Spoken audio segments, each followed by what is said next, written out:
Okay students, हम लोग पढ़ते हैं नया टॉपिक हीट कैपेसिटी।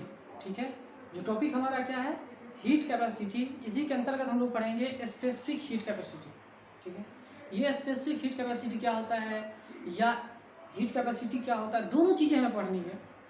तो डिटेल में थोड़ा सा पढ़ेंगे, ज़्यादा जानेंगे एक्चुअली स्पेसिफिक हीट कैपेसिटी क्या होती है। ठीक है, या हीट कैपेसिटी क्या होती है। तो चलिए स्टार्ट करते हैं टॉपिक को। ठीक है, मान लेते हैं पानी हमने रखा। ठीक है, हमने क्या किया, मान लिया कि हमारे पास वाटर है, मतलब मटेरियल हमारे पास कांस्टेंट। ठीक है, पानी ही है, पानी ही है। मटेरियल हमने क्या कर दिया है, कांस्टेंट रख दिया। ठीक है, क्या रख दिया, कांस्टेंट रख दिया। ठीक है, पहले हमने क्या कर दिया, मटेरियल कांस्टेंट रखा, पानी लिक्विड स्टेट में है। फिर क्या करते हैं, उसका अमाउंट भी कांस्टेंट करके रख देते हैं। मान लो 1 kg पानी है, मान लेते हैं 1 kg पानी। We have taken 1 kg of water in any glass any tumbler. ठीक है, 1 kg पानी रखा। ठीक है, फिर उसमें टेम्परेचर राइज करवाते हैं, 30 डिग्री टेम्परेचर का चेंज करवाते हैं, बढ़ाते हैं, 30 डिग्री टेम्परेचर बढ़ाते हैं। ठीक है, 30 डिग्री का टेम्परेचर बढ़ाते हैं, और 30 डिग्री टेम्परेचर जो बढ़ाएंगे, तो मान लो 30 डिग्री टेम्परेचर आप किसी भी तरह से बढ़ा सकते हो। 10 डिग्री सेल्सियस से 40 डिग्री सेल्सियस ले जाने में कितना टेम्परेचर का चेंज करना पड़ता है, तो 30 डिग्री है ना। उसी तरह से अगर 5 डिग्री से 35 ले आते हैं, 30 डिग्री सेल्सियस का टेम्परेचर को क्या करना होगा, चेंज करना पड़ेगा। आई बात समझ में। तो कहने का मतलब ये है कि 30 डिग्री जो टेम्परेचर हम चेंज कर रहे हैं, तो 30 डिग्री का ही कर रहे हैं।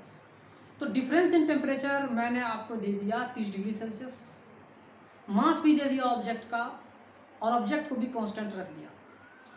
तो 1 kg पानी को 1 kg पानी को 30 डिग्री सेल्सियस तक टेम्परेचर राइज के पास ले जाना है। 1 किलो पानी को 30 डिग्री सेल्सियस तक अगर हम लेके जाएंगे, बढ़ा करके लेकर जाएंगे, तो फिर क्या होगा, तो उसमें कितना हीट देना होगा, how much heat is given to raise the temperature of that body by 30 degree Celsius.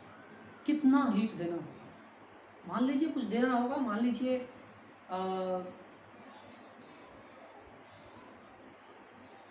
20 joule देना होगा, या मान लीजिए 80 जूल देना होगा, 100 जूल मान के चलते हैं देना होगा। ठीक है, 100 जूल हीट देना होगा, चलिए कोई बात नहीं। फिर हम क्या करते हैं, अब डिफरेंस इन टेम्परेचर को बदल देते हैं। बदल के हम लोग क्या करते हैं, 20 डिग्री टेम्परेचर चेंज कर देते हैं। मतलब 20 डिग्री सेल्सियस 40 डिग्री तक, या 40 से 60, 60 से 80। ठीक है, 20 डिग्री टेम्परेचर रेंज में 1 किलो पानी को ही, मटेरियल भी कांस्टेंट है और अमाउंट ऑफ मैटर भी कांस्टेंट है। फिर 1 किलो पानी को 20 डिग्री टेम्परेचर राइज में ले जाएंगे, तो फिर कितना हीट देना होगा, 20 डिग्री 15 डिग्री मान के चलो, कितना डिग्री मान के चलो, 15 डिग्री मान के चलो। तो मान लो 20 डिग्री टेम्परेचर राइज कर 30 डिग्री टेम्परेचर राइज करने से 100 जूल अगर हीट देना पड़ा होगा, तो 15 डिग्री सेल्सियस टेम्परेचर राइज करने में कितना हीट देना होगा भाई, 50 जूल मान लेते, 50 जूल देना होगा। आई बात समझ में। तो चलिए कोई बात नहीं, 50 जूल देना होगा, कोई दिक्कत नहीं। फिर क्या करते हैं, अगर 7.5 डिग्री टेम्परेचर चेंज करना होगा, तो फिर कितना हीट देना होगा भाई, 7.5 करना होगा, कितना होगा, 25 डिग्री सेल्सियस हमको टेम्परेचर 25 जूल देना होगा। आई बात समझ में। तो इस तरह से हम लोग सोचते हैं। तो आपने क्या देखा, ये एक्सपेरिमेंटली देखा हुआ चीज़ है, मैं अपने मन से मैं नहीं कह रहा हूँ, ये मन गढ़ंत बातें नहीं है, ये रियल में ऑब्जर्व किया हुआ चीज़ है। आई बात समझ में कि जो हीट जो होती है किसी भी सब्सटेंस में, हीट जो दिया जाता है वो डायरेक्टली प्रोपोर्शनल किसके होता है, टेम्परेचर डिफरेंस के ऊपर डायरेक्टली प्रोपोर्शनल होता है। तो ये हीट जो है या तो गिवन हो सकता है, ये हीट जो है आप क्या कह सकते हो, गिवन इन और गिवन आउट, या लिया भी जा सकता है या दिया भी जा सकता है। समझ में आ रहा है, ये डायरेक्टली प्रोपोर्शनल टू टेम्परेचर है। इफ एंड ओनली इफ अगर मास ऑब्जेक्ट का कांस्टेंट है और मटेरियल क्या है, कांस्टेंट हो, दोनों चीजें कांस्टेंट हो तब। ठीक है, दूसरा चीज मैंने आपको फर्स्ट इक्वेशन बता दिया कि heat is directly proportional to difference in temperature. जितना डिफरेंस इन टेम्परेचर करेंगे उतना ज़्यादा हीट देना होगा। मान लो पानी है, 1 किलो पानी है, जितना उसको हीट दोगे उतना ज़्यादा टेम्परेचर क्या हो रहा है, जितना हीट दोगे उतना टेम्परेचर राइज होगा, जितना हीट देंगे उतना टेम्परेचर राइज होगा, जितना हीट देंगे उतना टेम्परेचर राइज होगा।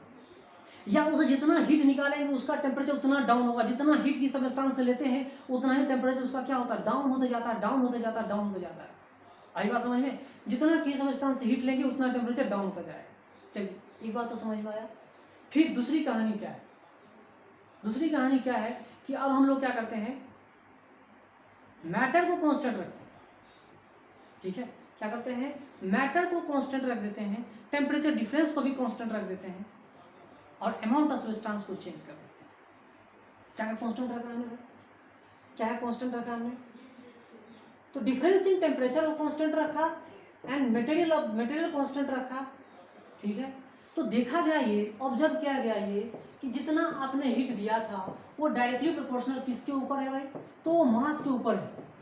1 केजी पानी को देने में, 1 केजी पानी को मान लो 1 केजी पानी को मान लो मास अपने कांस्टेंट रखा। ठीक है, आई बात समझ में? तो मान लेते हैं पहले वाले एग्जांपल से 1 किलो पानी को 30 डिग्री टेम्परेचर के राइज करने से कितना एनर्जी देना पड़ा? मान लेते हैं, एग्जैक्ट नहीं हो सकता है, मान लेते हैं 100 जूल देना पड़ा। ठीक है, कितना देना पड़ा? 100 जूल। 1 किलो पानी को गर्म करने में, 30 डिग्री टेम्परेचर को बढ़ाने में कितना एनर्जी देना पड़ा? 1 किलो पानी को 30 डिग्री टेम्परेचर बढ़ाने में कितना हीट देना पड़ा? तो 100 जूल एनर्जी देनी पड़ी, 100 जूल का हीट देना पड़ा। ठीक है, लेकिन 2 किलो पानी को उतने ही टेम्परेचर डिफरेंस से वही सब्सटेंस को अगर हम बढ़ाते हैं, 2 किलो पानी को उतने ही डिग्री टेम्परेचर मतलब 30 डिग्री सेल्सियस को बढ़ाने में, ठीक है, और वही पानी वही है, तो कितना हीट देना होगा? तो ये ऑब्जर्व किया गया, double the heat given in the previous case. जो पहले वाले मान लो 100 जूल दिया गया था, अब 200 जूल दिया जा रहा है, 200 जूल दिया गया। इसका मतलब ये हुआ कि जो हीट है डायरेक्टली प्रोपोर्शनल टू मास है। आई बात समझ में? जितना आप पानी डालते जाओगे, मान लो एक टम्बलर है और पानी कम था, पहले 1 किलो पानी था। ठीक है, तो उसको कम समय में, उसमें जो क्या था, उसमें क्या थी कि उसको टेम्परेचर को डिफरेंस में लाना था। उसमें क्या होता, कम अमाउंट में कम हीट देना पड़ता। लेकिन ज़्यादा अमाउंट अगर हम बढ़ा दें उस मटेरियल की ज़्यादा अमाउंट बढ़ा देंगे तो क्या होगा, ज़्यादा हमें हीट देना होगा, ज़्यादा हीट देना होगा। मतलब heat given is directly proportional to mass of the object for a particular difference temperature and constant material. दो बात समझ में आई। तीसरा चीज क्या है कि अगर मैं मटेरियल ही बदल दूं, तो कितना टेम्परेचर देना होगा? अगर मान लो हम मटेरियल बदलते, कितना हीट देता हूं मैं, उसमें कितना मटेरियल हमें देना है, ये भी कांस्टेंट है। मान लो 1 केजी का सब्सटेंस, तो अब मटेरियल बदलते हैं। 1 केजी सरसों का तेल लेते हैं, 1 किलो सरसों का तेल लेते हैं, उसको गर्म करते हैं 30 डिग्री सेल्सियस टेम्परेचर पे, 30 डिग्री टेम्परेचर चेंज उसका करवाते हैं। 1 किलो सरसों तेल या नहीं तो 1 किलो नारियल तेल को क्या करते हैं, 30 डिग्री टेम्परेचर का राइज करवाते हैं। ठीक है, तो फिर कितना हीट देना होगा? क्या 100 जूल ही देना होगा? क्या 100 जूल ही देना होगा? क्या उससे कम देना होगा, कुछ ज़्यादा होगा? वो डिफरेंट आया। ठीक है, वो डिफरेंट आया, कम ही आया। मान लो 80 जूल आया, है ना, 80 जूल आया। तो आपने ये देखा कि heat given to any substance depends on nature of the material, nature of substance, इसके ऊपर भी डिपेंड करता है। नेचर ऑफ सब्सटेंस को एक स्मॉल क्वांटिटी सी से डिनोट करते हैं, और nature of substance under specific external conditions. ठीक है, ये बात समझ में? ये एक्सटर्नल कंडीशन के तहत इस तरह का काम होता है। सी क्वांटिटी में लिए, तो आपको ये पता चला, तीनों चीजों को मिलाएंगे तो ये पता चला होगा heat given to any substance is directly proportional to mass of object. It also depends on nature of the product, nature of the substance, and also directly proportional to difference in temperature of that object. difference in temperature produced in that substance, produced in that material, produced in that object. Either it can be solid, liquid or gas, कुछ भी वो अलग चीज होता है। अगर हम इसको टेम्परेचर टाइम से डिवाइड कर दें तो ये क्या बन जाएगा, पावर बन जाएगा। वो एक अलग कहानी, हमें नहीं पढ़ना। किस रेट से हम हीट दे रहे हैं पावर बन जाएगा, वो हमें नहीं पढ़ना। ठीक है, बात समझ में आई। तो अब इसमें हमारे पास जो आया ये डेल्टा क्यू है, ये एम सी है, ये डेल्टा टी है, ये मास ऑफ ऑब्जेक्ट है, ये एम क्या है भाई, ये एम क्या है, मास ऑफ ऑब्जेक्ट। ठीक है, ये एम क्या है, मास ऑफ ऑब्जेक्ट। सी क्या है, सी क्या है,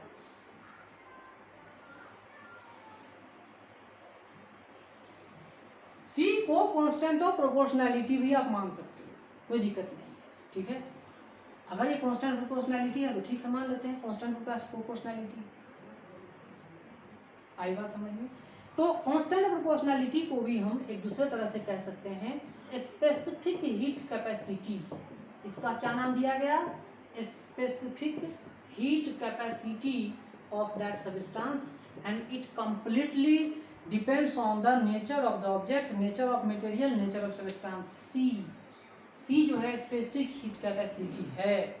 लेकिन एमसी क्या है, ये एमसी क्या है, एम इंटू सी जो प्रोडक्ट है इसे हम क्या कहेंगे, ये कहलाता है हीट कैपेसिटी। ये क्या कहलाता है, हीट कैपेसिटी। कंबाइंड चीज है ये, क्या कहलाता है, हीट कैपेसिटी, जिसको आप लोग ऐसे भी कह सकते हो delta Q by delta T, जिसको हम कैपिटल एस से डिनोट करते हैं। ये है heat capacity of that substance. आई बात समझ में। M into C mass and specific heat capacity, mass into specific heat capacity of object is equal to heat capacity. ठीक है, हीट कैपेसिटी। और delta Q by delta T ही क्या कहलाता है, हीट कैपेसिटी कहलाता है। Delta Q by delta T is called heat capacity. और इसमें देखिए अगर डेल्टा टी नहीं होगा, delta T difference in temperature नहीं हुआ, डिफरेंस इन टेम्परेचर नहीं हुआ तो हीट कैपेसिटी कितना हुआ, इनफाइनाइट, इनफाइनाइट, अनंत। समझ में आ रहा है, हीट दिए जा रहे हैं, दिए जा रहे हैं, दिए जा रहे हैं, उसका टेम्परेचर चेंज हो ही नहीं रहा है, मतलब उस सब्सटेंस की हीट कैपेसिटी अनंत है। समझ में आ रहा है, उस सब्सटेंस की हीट कैपेसिटी क्या है, अनंत है, बहुत ज़्यादा है। आई बात समझ में। जो आप सब्सटेंस को हीट दिए जा रहे हो, दिए जा रहे हो, उसका टेम्परेचर चेंज हो ही नहीं रहा, बढ़ ही नहीं रहा है, तो डेल्टा टी अगर जीरो हो गया कांस्टेंट टेम्परेचर पे, मतलब आइसोथर्मल प्रोसेस में क्या होता है, हीट कैपेसिटी जीरो होती है, स्पेसिफिक हीट कैपेसिटी भी जीरो होती है। आई बात समझ में। तो एक एक चीज़ों को हम लोग अच्छे से पढ़ेंगे।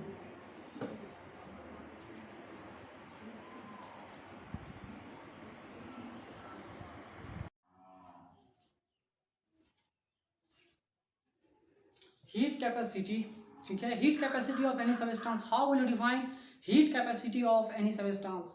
तो हीट कैपेसिटी किसी भी सब्सटेंस का जब डिफाइन करेंगे तो इस बात को आप समझिएगा कि उस सब्सटेंस का स्टेट नहीं बदल रहा है।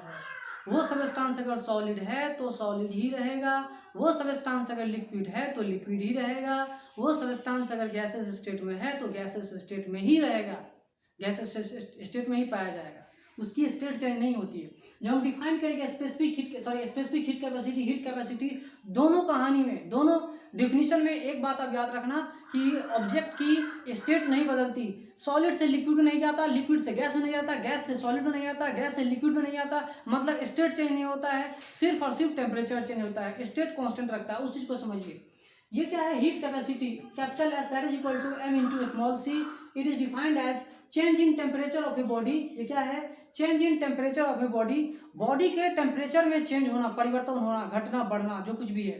टेम्परेचर घट भी सकता है, बढ़ भी सकता है। क्या लिखा हुआ है, change in temperature of a body without change in its state, बिना उसका स्टेट चेंज किए हुए, without change in its state when a given amount of heat is absorbed, when a given amount of heat is absorbed or released by it, वो object कितना heat ले रहा है या कितना हीट को दे रहा है, सराउंडिंग से कितना ले रहा है कितना दे रहा है, वो हीट जो है उसके ऊपर में भी ये हीट कैपेसिटी डिपेंड करता है। That heat capacity is denoted by capital S, that is equal to m into small c, that is equal to delta q by delta t, delta Q by delta T, और इसको small M into small S भी आप समझ सकते हो। यहाँ पे small C या स्मॉल एस को हम लोग क्या मानते हैं, स्पेसिफिक हीट कैपेसिटी, जो अब हम लोग डिफाइन करेंगे। आई बात समझ में? तो ये एक्चुअली कैसे डिफाइन कर सकते हैं, कितना हीट दिया और कितना डिफरेंस इन टेम्परेचर राइज हुआ, इतना हीट देने से कितना डिफरेंस का टेम्परेचर राइज हुआ है, वो उस रेशियो को हम लोग हीट कैपेसिटी कहते हैं।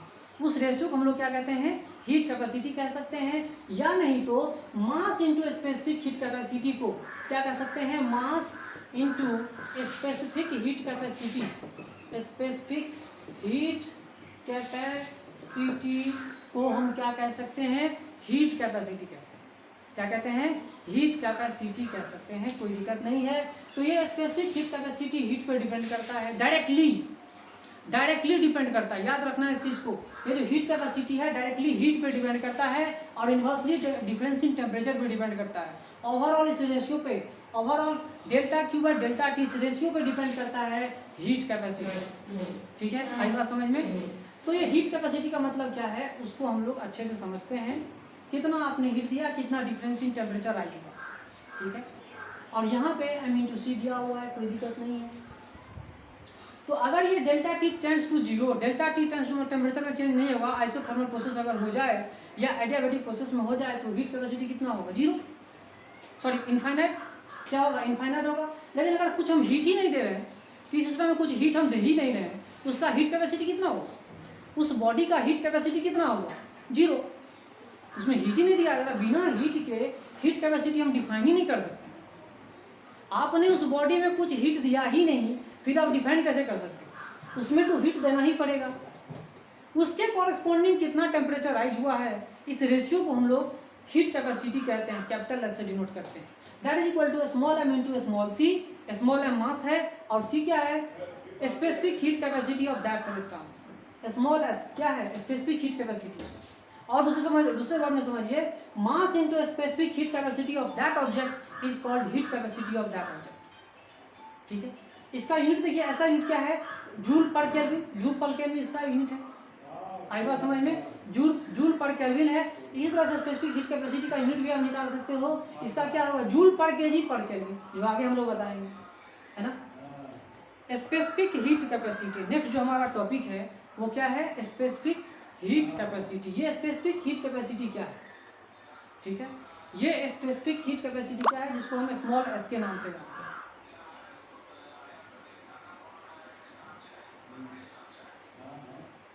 आई बात समझ में?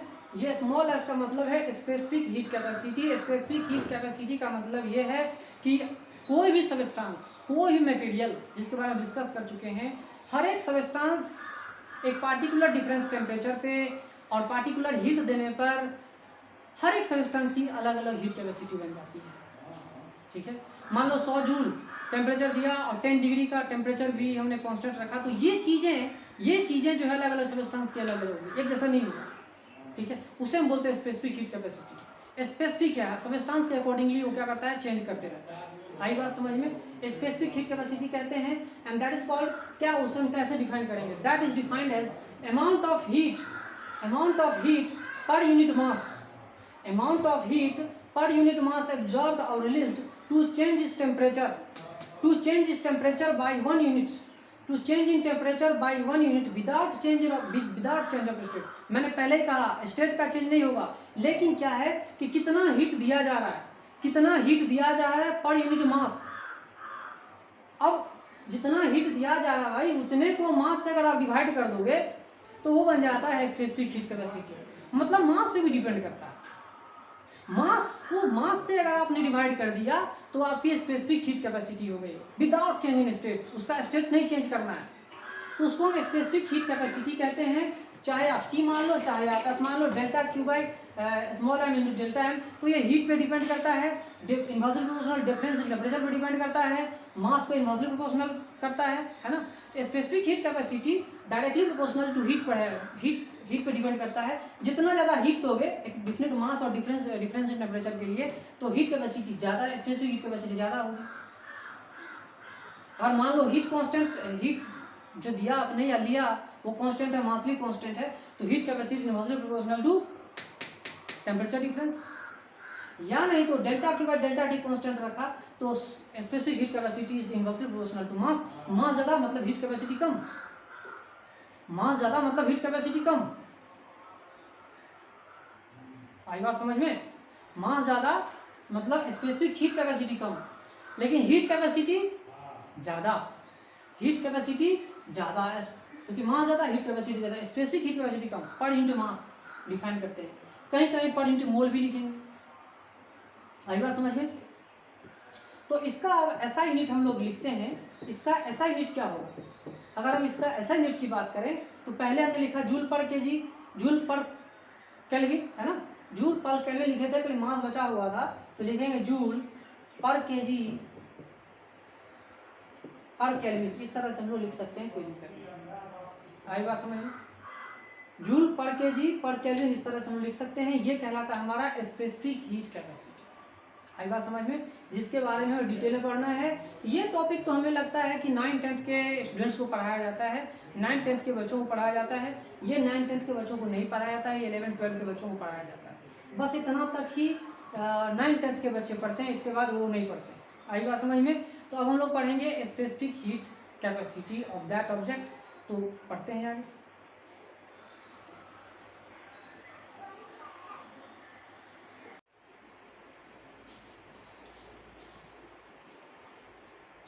हेलो स्टूडेंट्स, अब समझते हैं कुछ सबस्टांसेस जिसका नाम मैंने बोर्ड पे लिखा है, प्लस उसका स्पेसिफिक हीट कैपेसिटी कितनी होती है वो भी मैं आपको बताने जा रहा हूँ। ध्यान से सुनिएगा, समझिएगा, तो आपको पता चलेगा, एक आइडिया आएगा कि स्पेसिफिक हीट कैपेसिटी कौन सबस्टांसेस का, कितने सारे सबस्टांसेस हैं, बहुत सारे सबस्टांसेस हैं, उनका स्पेसिफिक हीट कैपेसिटी कितनी है। सबका एक जैसा नहीं होता।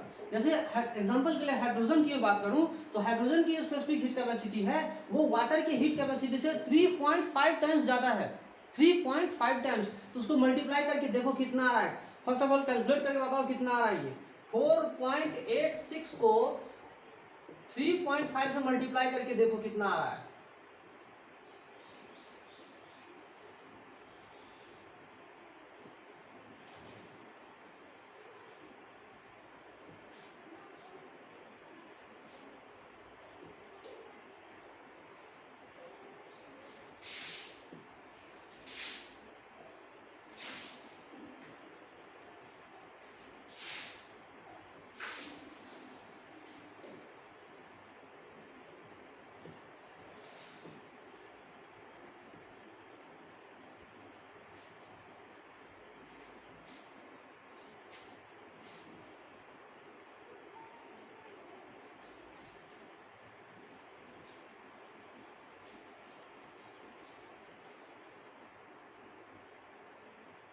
कितना आ रहा है आप लोगों का बताइए, आंसर कितना आ रहा है? मेरा तो आ रहा है 14,631 इतना आ रहा है। ठीक है, ये जो है ना जूल पर केजी पर केल्विन, ये हाइड्रोजन का आ रहा है सबसे ज्यादा। ठीक है, 14,631 जूल पर केजी पर केल्विन, इतना specific heat capacity hydrogen gas का आता है, हाइड्रोजन का, है ना, गैस है। वाटर का देखिए H2O, वाटर का कितना है 4.86 जूल पर केजी पर केल्विन, इसी का 3.5 टाइम्स हाइड्रोजन का होता है। मतलब सबसे ज्यादा स्पेसिफिक हीट कैपेसिटी हाइड्रोजन की होती है। वाटर है, वाटर से कम किसका है? वाटर से कम जो है वो आपका आता है केरोसिन का। केरोसिन का आता है 2118 जूल पर केजी केल्विन। उससे कम आता है किसका? आइस का, बर्फ का 2060 और एडिबल ऑयल का 1965। ठीक है, तो इस तरह से जो है स्पेसिफिक हीट कैपेसिटी आ रहा है। आपको दिख रहा होगा ये स्पेसिफिक हीट कैपेसिटी है। इसके बाद क्या है कि मैंने बता दिया आइस तक, एडिबल ऑयल तक बता दिया। ठीक है, इसके बाद देखिए एल्युमिनियम का कितना है 900 जूल पर केजी पर केल्विन, फिर है कार्बन का 506.5, इसका कॉपर का 386.4, सिल्वर का 236.1, टंगस्टन का 134.4, केरोसिन का बता ही दिया, इनका सब बता दिया, ग्लास का 814 जूल पर केजी पर केल्विन। ये था स्पेसिफिक हीट कैपेसिटी। अलग अलग सबस्टेंस का अलग अलग होता है, एक जैसा नहीं होता। आपको एनसीईआरटी बुक पढ़ने की जरूरत भी नहीं है, मैं जो बता रहा हूँ उतना ही समझ लो काफ़ी है। एनसीईआरटी बुक को पढ़ने की ज़्यादा जरूरत नहीं है, मैं जो बता रहा हूँ वही काफ़ी है। बहुत सारे बुक्स आपको पढ़ने की भी जरूरत नहीं है। एटलीस्ट मेरा एक बार वीडियो देखो, एक बार समझ में नहीं आता है दोबारा पढ़ो, 3 बार पढ़ो, 4 बार पढ़ो। बहुत सारी बातें मैंने आपको बता दिया है वीडियो में, बहुत सारी बातें फ्री में कंटेंट दिया जा रहा है मोबाइल पे, आपसे कुछ पैसा भी नहीं लिया जा रहा है, फ्री में। लेकिन स्टूडेंट देखना नहीं चाहते, ठीक है, वो आपका गलत काम है, देखना चाहिए, है ना। चलिए स्टार्ट करते हैं। ये जो हमने स्पेसिफिक हीट कैपेसिटी के बारे में डिफाइन किया था वो एस क्या लिखे हुए थे, एस लिखते थे ना। स्पेसिफिक हीट कैपेसिटी को कैसे डिफाइन करते थे, S is defined as delta Q by delta T divided by mass, इसको हम बोलते हैं specific heat capacity of that substance. किसी भी सबस्टेंस का स्पेसिफिक हीट कैपेसिटी इतना होता है। ये directly proportional, specific heat capacity किस किस के डायरेक्टली प्रोपोर्शनल है, तो वो डायरेक्टली प्रोपोर्शनल है कितना आपने हीट दिया, ठीक है, और कितना डिफरेंस इन टेम्परेचर हुआ और कितना मास के ऊपर है, ठीक है। आई बात समझ में। तो ये जो डेल्टा टी है ये कब था, जब टेम्परेचर टी से टी प्लस डेल्टा टी आ रहा था। कहां से कहां आ रहा था, टी प्लस डेल्टा टी से आ रहा था, ठीक है। और डेल्टा क्यू क्या है, कितना आपने हीट दिया, delta Q is the heat given और रिजेक्टेड, जो कुछ भी है ना। आई बात समझ में, कितना आपने हीट दिया, कितना हीट लिया, ठीक है। टी क्या है, टी प्लस डेल्टा टी है। तो ये जो हमने वैल्यू लिखा है ये स्पेसिफिक हीट कैपेसिटी, ये एवरेज वैल्यू है, ये क्या है, एवरेज वैल्यू। लेकिन एक पार्टिकुलर टेम्परेचर पे at any temperature T how will you define specific heat capacity. Specific heat capacity किसी पार्टिकुलर टेम्परेचर पे आप कैसे डिफाइन करोगे, एस एट पार्टिकुलर टेम्परेचर कैसे डिफाइन करोगे। तो उस डेल्टा टी को आप क्या कर दोगे, डेल्टा टी जो है temperature, delta T difference in temperature, उसको क्या कर दोगे, टेंड्स टू 0 कर दोगे, है ना। तो लिमिट निकालेंगे इसमें से, क्या निकालेंगे, लिमिट निकालेंगे। तो क्या लिखेंगे, डेल्टा टी टेंड्स टू 0, क्या निकालेंगे, डेल्टा टी टेंड्स टू 0 क्या होगा, 1 बाई एम, इसके बाद delta Q by delta T, इस तरह से हम लोग लिखेंगे। तो क्या होगा, डेल्टा टी टेंड्स टू 0 अगर लिखेंगे तो इसको लिमिटिंग केस में अगर हम निकालना चाहते हैं तो ये क्या आ रहा है, 1 बाई एम, इसके बाद D Q by D T, इस तरह से हम लोग लिख सकते हैं, कोई दिक्कत नहीं है। ये पार्टिकुलर टेम्परेचर पे डिफाइन कर सकते हो specific heat capacity at any particular temperature. जबकि हमारा नॉर्मल जो स्पेसिफिक हीट कैपेसिटी हमने इतना सारा लिखा हुआ है ये एवरेज वैल्यू के लिखा हुआ है, एवरेज टेम्परेचर जो टेम्परेचर है, टेम्परेचर रेंज है, एवरेज टेम्परेचर रेंज है, एक पार्टिकुलर टेम्परेचर पे नहीं। लेकिन ये जो दिखाया हमने specific heat capacity eight a particular temperature, ये हमने डिफाइन किया, ये पार्टिकुलर टेम्परेचर पे डिफाइन कर रहा है। आई बात समझ में, ओके।